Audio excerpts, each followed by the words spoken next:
Today is a very exciting day. It's exciting because a new punch needle book has hit the presses, a book that I've been looking forward to and wanting so badly.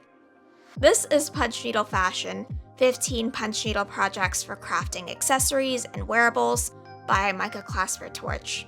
If you've watched my channel for a while, I have mentioned her before. She is a fellow Oxford certified instructor and is the founder of Punch Needle World.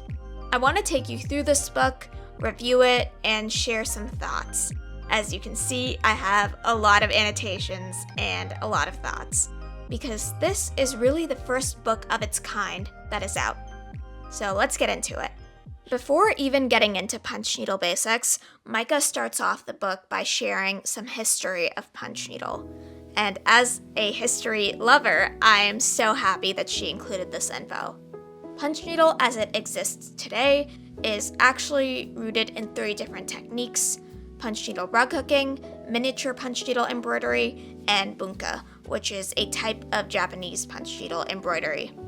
A lot of people actually don't know about this. The only reason that I knew about this was because of Micah. If you haven't picked up this book yet, but you'd still like to learn about the history of punch needle, I'm going to share a link to a webinar that Micah hosted from a few years ago, where she goes over a lot of the history of punch needle and just a lot of the stuff that's discussed in this book. So definitely go check that out if you're interested. Next, we've got a section on tools and materials for punch needle, and Micah provides a wide variety of options at various price points for people to get started. I know that she's got quite the collection of punch needles, both old and new, so it's great to hear her experience with all of them and their benefits and drawbacks for those looking to get started with punch needle. She also shares some additional supplies for punch needle fashion specifically. From here, you'll basically dive headfirst into the fundamentals of punch needle, from stretching your frame onto your fabric and threading your punch needle, to creating stitches and finishing up your pieces.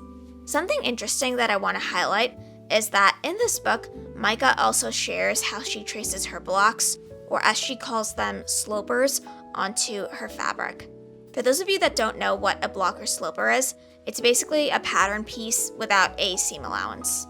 And as someone who followed Micah's work for quite a long time, I had a few ideas about the way she went about getting her pieces the correct size, because for those of you that don't know, monk's cloth stretches when you get it on a gripper frame.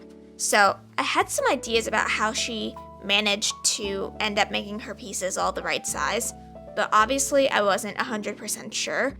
But she lets us into how she does this in her book, which is very, very cool. She also includes all of the blocks for all of the projects in this book as freebies, which is awesome. So anyone can print them out, trace them, and get to punching.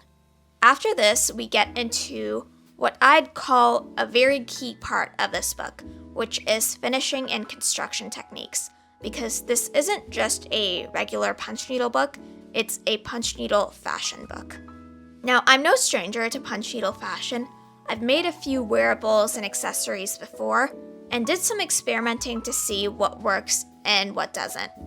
But I haven't tried everything, and this book is great because not only has Micah been working with punch needle for the past, I want to say it's 6 years, she also comes from a fashion background. So she brings with her so many incredible techniques and methods that I've never even seen before. There were always fashion techniques and construction methods that I've seen before, but never really knew whether they were possible in punch needle and never tried out for myself. And Micah has tried these out, tested them out, and provided really clear steps on how to make them happen. And all of this leads us to the final section of the book, where we get into projects. In this book, Micah has shared 15 different punch needle projects for wearables and accessories. They all have a little scale from 1 to 5 to indicate how difficult they are to make. You know, through these projects, you really get to see Micah's distinctive style. Lots of warm, earthy tones with splashes of turquoise, and contemporary geometrics. Very American Southwest, which is fitting because I believe she's based in LA. And the images in the project section, but honestly throughout the book, are beautiful.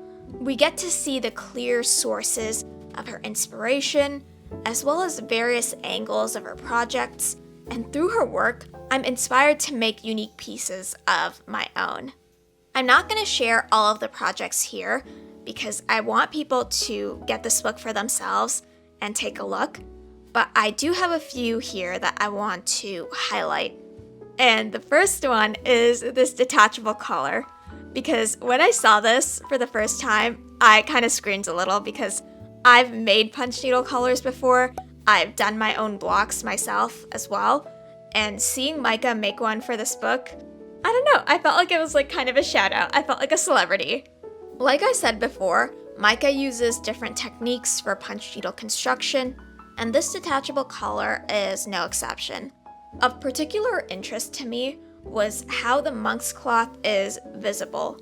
When I would do projects like this, I'd use construction techniques that completely hid the monk's cloth, but Micah uses techniques that show the monk's cloth, and it looks good.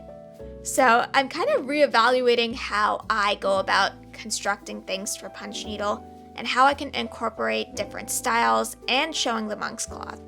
Really interesting stuff.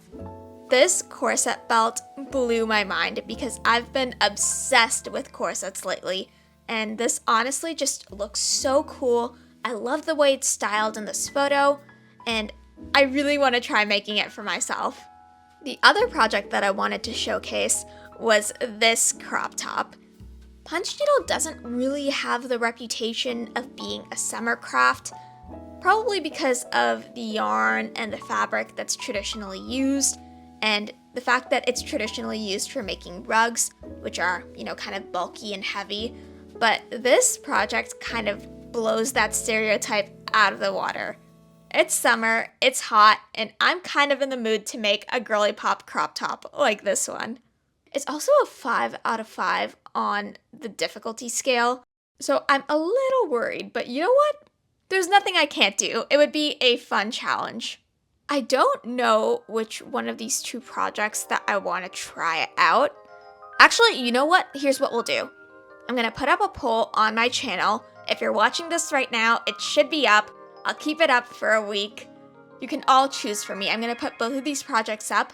You vote and you decide which one I should do next. Overall, Punch Needle Fashion is a fantastic book. I've always admired Micah as a leader in contemporary punch needle, and books like this only further cement that. There are a lot of pictures, a lot of techniques that are described in detail that anyone would find helpful. It's important to recognize that the projects and techniques described in this book are intended for ambitious beginners and up. Micah's words, not mine, which is totally fine in my opinion. But I will say that if you're a beginner, like you've never picked up a punch needle before, but want to eventually end up making punch needle wearables and accessories, I think this would be a great companion book to something like Punch Needle Rug Hooking by Amy Oxford. But if you do have some experience in this craft or you're just ready for a challenge, this is a great book. Definitely check this book out at your local bookstore or local library, because really there's no other book like it out on the market right now. And with that, this is the end of this video. Like and subscribe if you haven't already. Thanks for watching.